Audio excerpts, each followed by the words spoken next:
Oke, Assalamualaikum warahmatullahi wabarakatuh. Selamat siang teman-teman semuanya, dimana saja Anda berada, sampai jenengan berada. Ini untuk kedua kalinya saya merekam perjalanan dari perempatan Karangmojo. Kita akan menuju Wonosari. Panas terik sekali. Saya memang ada kepentingan ke Wonosari, ya, menyerahkan SPJ kegiatan di tingkat desa. Saya tadi dari Girisubo, ya, kecamatan Girisubo, dari Karangmojo sekitar 40 kilo lah, 40 kilo. Setiap hari saya bolak-balik dari Girisubo ke Karangmojo, ya, dari Senin sampai Jumat.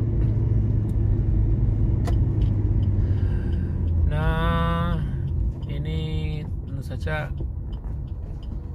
masih dalam suasana prihatin, ya, prihatin karena wabah COVID-19.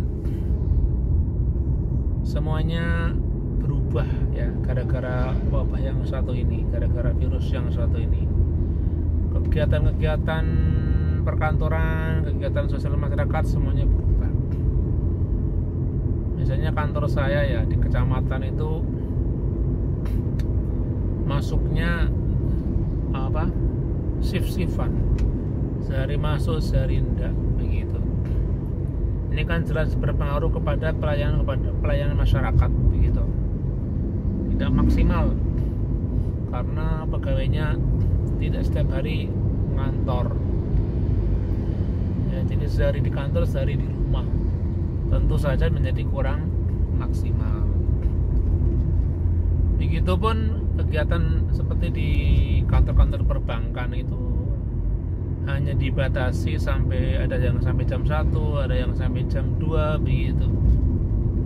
Ya, kalau Sabtu jam 12 sudah tutup itu kalau BPD, kalau bank-bank lain kayaknya ya tadi paling jam 1 jam 2 sudah tutup pasnya, begitu. Ini kan sekali lagi juga menjadikan pelayanan untuk masyarakat menjadi berkurang, ya, pelayanannya tidak maksimal dan jelas mengganggu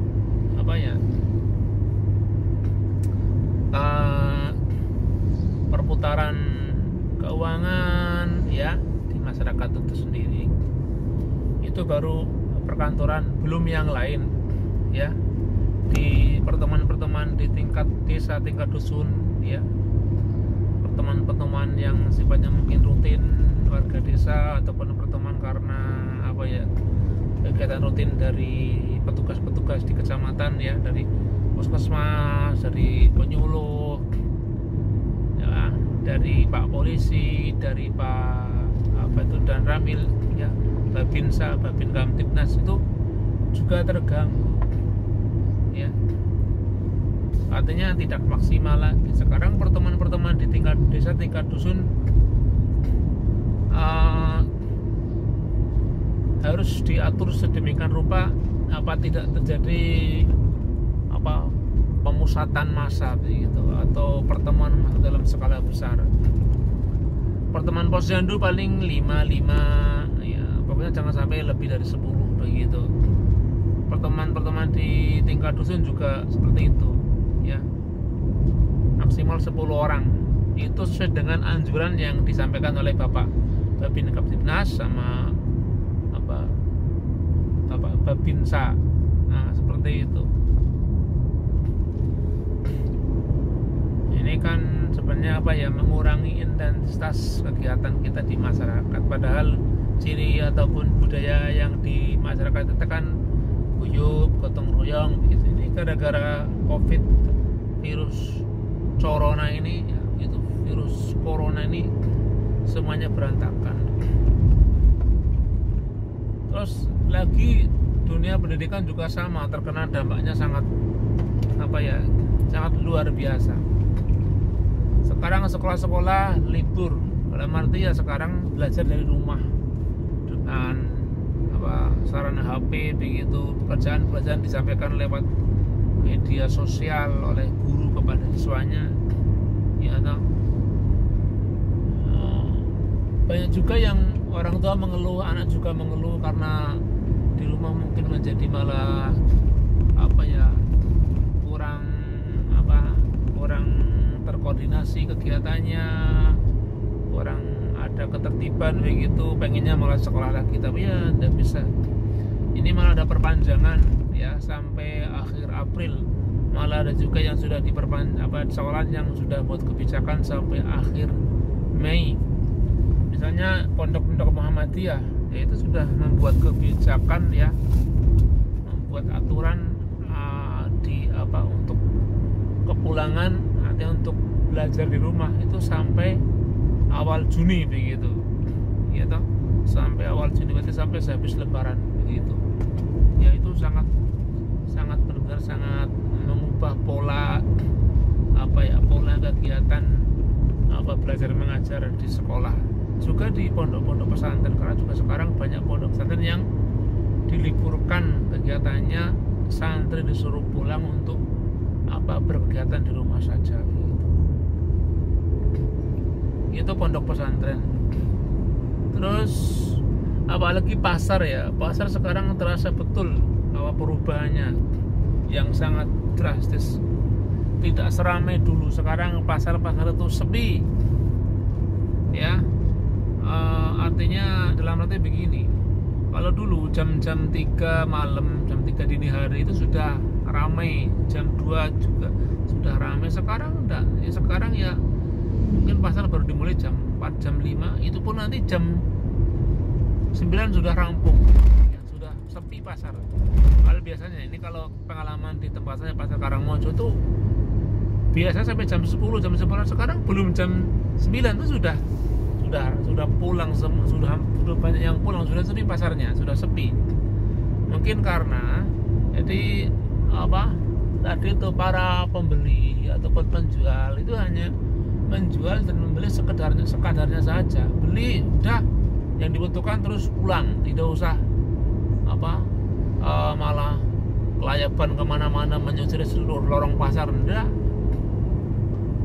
ya. Sebisa mungkin memang karena disarankan untuk menghindari pertemuan fisik, senggolan fisik begitu, persentuhan fisik dan lain sebagainya. Berhadapan harus setidaknya minimal 1,5 sampai 2 meter begitu kan, seperti itu jadinya. Betul-betul sangat terasa.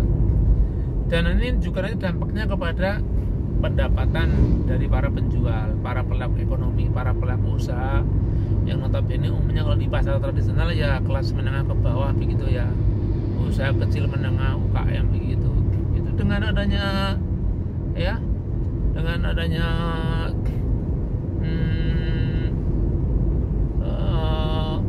kegiatan jual beli yang sudah tidak intensif seperti dulu, ini juga sangat berpengaruh pada pendapatan mereka. Ini kemudian akan menimbulkan orang miskin yang baru begitu, karena pendapatannya menurun sementara kebutuhan makin banyak, makin mendesak. Di sisi lain ya, harga-harga juga semakin mahal ya.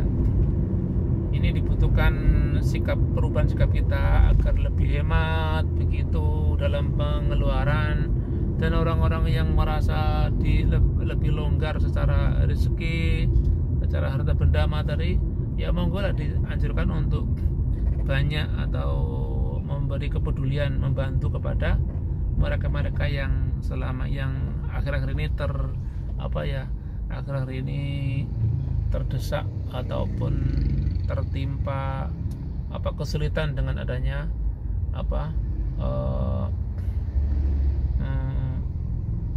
social distancing ini ya. Harus ada penjagaan jarak antara satu dan yang lain, tapi kemudian terus berdampak kepada seluruh sektor kehidupan atau kita di masyarakat gitu. Ini kita sudah sampai di perempatan Selang ya, sudah dekat dengan kota Wonosari ya. Sudah hijau, yuk berangkat. ya tadi dunia perekonomian sangat terganggu ataupun terkena dampak yang sangat luar biasa dengan adanya wabah corona. Yang berikutnya yang jelas juga akan terjadi perubahan drastis adalah, dan sudah juga adalah, kehidupan keagamaan begitu. Sekarang hampir sebagian besar masjid sudah tidak mengadakan sholat Jumat begitu. Kalau sholat jamaah mungkin masih berlangsung, karena memang ya kalau sholat jamaah kan pesertanya ataupun jemaahnya kan hanya sedikit, tidak terlalu banyak. Tapi kalau sholat Jumat kan mungkin dalam skala besar itu, jadi sudah ada beberapa masjid, bahkan sebagian besar itu sudah meniadakan.